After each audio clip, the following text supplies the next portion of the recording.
Trump এর আগেও পারস্পরিক শুল্ক বা রেসিপ্রোকাল ট্যারিফস নীতির কথা বলেছিলেন। তার মূল যুক্তি হলো, যেসব দেশ মার্কিন পণ্যের উপর উচ্চ শুল্ক আরোপ করে, যুক্তরাষ্ট্র তাদের পণ্যের উপর পাল্টা শুল্ক আরোপ করবে। তিনি এটিকে যুক্তরাষ্ট্রের রপ্তানির ক্ষেত্রে হওয়া অবিচারের জবাব হিসেবে আখ্যায়িত করেন। গত এপ্রিলের 2 তারিখে ডোনাল্ড ট্রাম্প বিশ্বের প্রায় 100টি দেশের পণ্যের উপর এই পাল্টা শুল্ক আরোপ ঘোষণা করেন। সেই সময়ে বাংলাদেশের পণ্যের উপর 37% শুল্ক আরোপ করা হয়েছিল। এর আগে বাংলাদেশি পণ্যের উপর যুক্তরাষ্ট্রে গড়ে 15% শুল্ক ছিল। এই উচ্চ শুল্ক নীতি কার্যকর হওয়ার আগে ট্রাম্প 90 দিনের একটি স্থগিতাদেশ ঘোষণা করেন। সেই 90 দিনের সময়সীমা শেষ হওয়ার ঠিক আগে 7 জুলাই ডোনাল্ড ট্রাম্প নতুন করে শুল্ক হার নির্ধারণের ঘোষণা দিয়েছেন। আগে 9 জুলাই থেকে এই শুল্ক কার্যকর হওয়ার কথা থাকলেও নতুন ঘোষণা অনুযায়ী এটি 1 আগস্ট থেকে কার্যকর হবে। বার্তা সংস্থা রয়টার্সের প্রতিবেদনে বলা হয়েছে, নিজের মালিকানাধীন ট্রুথ সোশ্যালে পোস্ট করা চিঠিতে ট্রাম্প জানিয়েছেন, বাংলাদেশ সহ 14 দেশের উপর নতুন করে শুল্ক আরোপ করা হবে। এর মধ্যে জাপান ও দক্ষিণ কোরিয়া, মালয়েশিয়া এবং তিউনিসিয়ার পণ্যের উপর 25%, ইন্দোনেশিয়ার উপর 32%, কম্বোডিয়া ও থাইল্যান্ডের উপর 36% এবং বাংলাদেশ ও সার্বিয়ার পণ্যের উপর 35% শুল্ক আরোপ করা হবে। বাংলাদেশের অন্তর্বর্তী সরকারের প্রধান উপদেষ্টা ডক্টর মোহাম্মদ ইউনূসের কাছে পাঠানো চিঠিতে হুমকিও দিয়ে রেখেছেন। ডক্টর ইউনূসকে পাঠানো ওই চিঠিতে বেশ কিছু গুরুত্বপূর্ণ পয়েন্ট রয়েছে।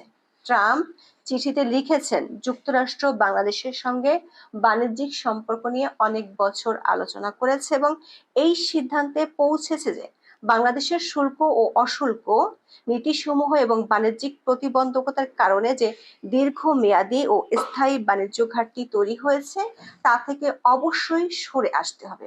দুঃখজনকভাবে আমাদের সম্পর্ক একে অপরের সমকক্ষ থেকে অনেক দূরে। দর্শক, খেয়াল করে দেখুন, ট্রাম্প প্রশাসন বলছে বাংলাদেশ এতদিন ধরে আলোচনা করে সমঝোতায় পৌঁছানোর পথ থেকে অনেক দূরে। দৈনিক সমকালের এক রিপোর্টে বলা হয়েছে, গত 2 এপ্রিল পাল্টা শুল্ক আরোপের পর যুক্তরাষ্ট্রের সঙ্গে এ পর্যন্ত 28 দফা বিভিন্নভাবে যোগাযোগ করেছে বাংলাদেশ সরকার, কিন্তু সেই 28 দফা আলোচনায় কোনো ইতিবাচক ফল আসেনি। ট্রাম্প চিঠিতে লিখেছেন, আগামী 1 আগস্ট থেকে যুক্তরাষ্ট্রে পাঠানো বাংলাদেশের যে কোনো সব ধরনের পণ্যের উপর মাত্র 35% শুল্ক আরোপ করবে দেশটি। এই শুল্ক সব খাতভিত্তিক শুল্কের অতিরিক্ত হিসেবে প্রযোজ্য হবে। এর অর্থ হলো বেসমেন্ট শুল্ক 10% ও যোগ হতে পারে এর সাথে। আবার ট্রান্সশিপমেন্টের মাধ্যমে কোনো পণ্য গেলে সেটাতে দিতে হবে অতিরিক্ত শুল্ক। ট্রাম্প তার চিঠিতে উল্লেখ করেছেন যে এই 35% শুল্ক বাংলাদেশের সঙ্গে যুক্তরাষ্ট্রের যে বড় ঘাটতি রয়েছে তা দূর করার জন্য যা প্রয়োজন তার চেয়ে অনেক কম। তবে শুল্কমুক্ত থাকার জন্য বাংলাদেশি প্রতিষ্ঠানগুলোকে একটি পথ বাতলে দিয়েছেন ট্রাম্প। তিনি বলেছেন, যদি বাংলাদেশ বা কোনো বাংলাদেশি কোম্পানি যুক্তরাষ্ট্রে পণ্য উৎপাদন করে তাহলে কোনো শুল্ক থাকবে না। এরপরই চিঠিতে ট্রাম্প বাংলাদেশ সরকারকে হুঁশিয়ার করে দিয়েছেন। তিনি সতর্ক করে বলেছেন, যদি বাংলাদেশ মার্কিন পণ্যের শুল্ক বাড়ায় তাহলে যুক্তরাষ্ট্রের নির্ধারিত 35% শুল্কের সাথে সেই অতিরিক্ত হার যোগ করা হবে। তার মতে এই শুল্কগুলো বাংলাদেশের বহু বছরের শুল্ক এবং অশুল্ক নীতি ও বাণিজ্য বাধাগুলো সংশোধন করার জন্য জরুরি, যা যুক্তরাষ্ট্রের অর্থনীতির জন্য একটি বড় হুমকি।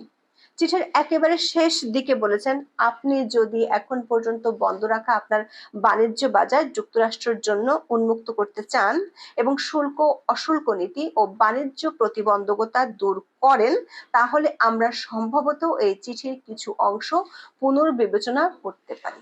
দর্শক, এই পুনর্বিবেচনার বৈঠক চলছে গত 2 এপ্রিল থেকে। 21 এপ্রিল ওয়াশিংটনে ইউএসটিআর এর সাথে বাংলাদেশ বৈঠক হয়, যেখানে যুক্তরাষ্ট্র 6টি নির্দিষ্ট বিষয়ে ব্যাখ্যা চেয়েছিল। বাংলাদেশ 4 জুন লিখিতভাবে এর জবাব দেয়।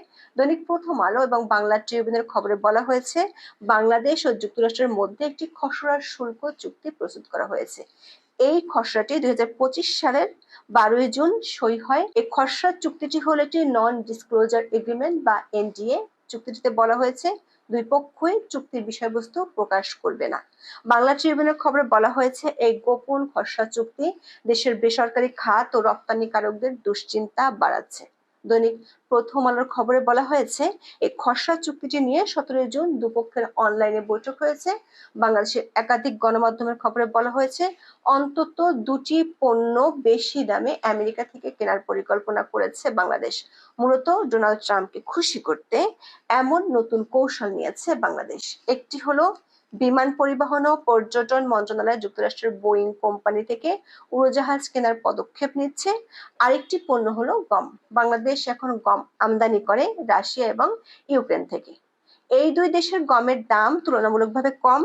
আমেরিকা থেকে যদি গম কেনা হয় তবে বাংলাদেশকে প্রতি টনে $20 থেকে $25 বেশি খরচ করতে হবে।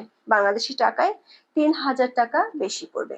আবার আমেরিকা থেকে গম আনতে গেলে আনার খরচও বাড়বে। এর পাশাপাশি বেশি দামে তুলা আমদানি করে ট্রাম্পকে খুশি করতে চেয়েছেন অধ্যাপক মোহাম্মদ ইউনূস। বাণিজ্য সচিব মাহবুবুর রহমান দৈনিক সমকালকে বলেছেন, যুক্তরাষ্ট্রকে জানানো হয়েছে বাংলাদেশ বিশ্ব বাজার থেকে আমদানি করে এমন অন্তত 41টি পণ্য যুক্তরাষ্ট্র থেকে বেশি আনার সুযোগ রয়েছে। কিন্তু এসব প্রস্তাবের পরও ট্রাম্পের চিঠিতে বলা হয়েছে ওয়াশিংটন এখনো অনেক দূরে।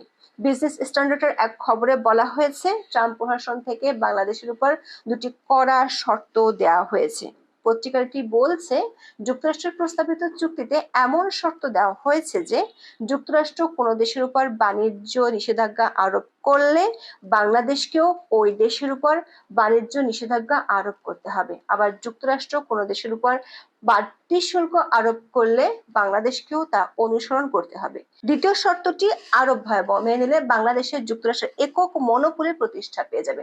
শর্তটি হলো, বাংলাদেশ যুক্তরাষ্ট্রে যেসব পণ্য আমদানিতে ছাড় দেবে, একই পণ্যের ক্ষেত্রে অন্য কোনো দেশকে ছাড় দেওয়া যাবে না। বাণিজ্য মন্ত্রণালয়ের কর্মকর্তারা মনে করছেন এই দুটি শর্ত মেনে নেওয়া প্রায় অসম্ভব।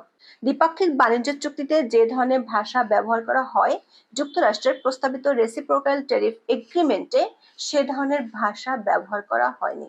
আন্তর্জাতিক বাণিজ্যের ক্ষেত্রে একটি সুনির্দিষ্ট দেশের নিজস্ব আইন অন্য দেশের পক্ষে অনুসরণ করা সম্ভব নয়। যদি করে তাহলে দেশটি ওই দেশের প্রদেশ হয়ে যায়। আবার এটি বিশ্ব বাণিজ্য সংস্থার মোস্ট ফেভার্ড নেশন বা MFN নীতির বিরোধী, যেখানে সব বাণিজ্য অংশীদারের সঙ্গে সমতাপূর্ণ আচরণের কথা বলা হয়েছে। ট্রাম্প যদি সত্যি অনমনীয় থাকে তাহলে বাংলাদেশের রপ্তানি খাতের সবচেয়ে বড় অস্ত্রটি ভয়াবহ বিপর্যয়ের মধ্যে পড়বে। বাংলাদেশের তৈরি পোশাক খাত যুক্তরাষ্ট্রের উপর অনেকটাই নির্ভরশীল। গত বছর বাংলাদেশ থেকে প্রায় $840 কোটি পণ্য যুক্তরাষ্ট্রে রপ্তানি হয়েছে, যার মধ্যে $740 কোটি ছিল তৈরি পোশাক। আবার এই খাতে বাংলাদেশের শক্ত দুই প্রতিপক্ষ ভিয়েতনাম ও চীন এরই মধ্যে যুক্তরাষ্ট্রের সাথে চুক্তি সেরে ফেলেছে। ফলে বাংলাদেশের জন্য দেশ দুটির সমান হারে শুল্ক না কমালে বাংলাদেশের জন্য পরিস্থিতির কোনো পরিবর্তন হবে না। বিশেষ করে বাংলাদেশের সঙ্গে যুক্তরাষ্ট্রের বাণিজ্য ঘাটতি মাত্র $5 মিলিয়ন, অথচ ভিয়েতনামের সঙ্গে দেশের বাণিজ্য ঘাটতি প্রায় $125 বিলিয়ন। সেই ভিয়েতনাম চুক্তি করে ফেলেছে, শুল্ক সুবিধা নিশ্চিত করে ফেলেছে, আর বাংলাদেশ সরকার এখনো আশা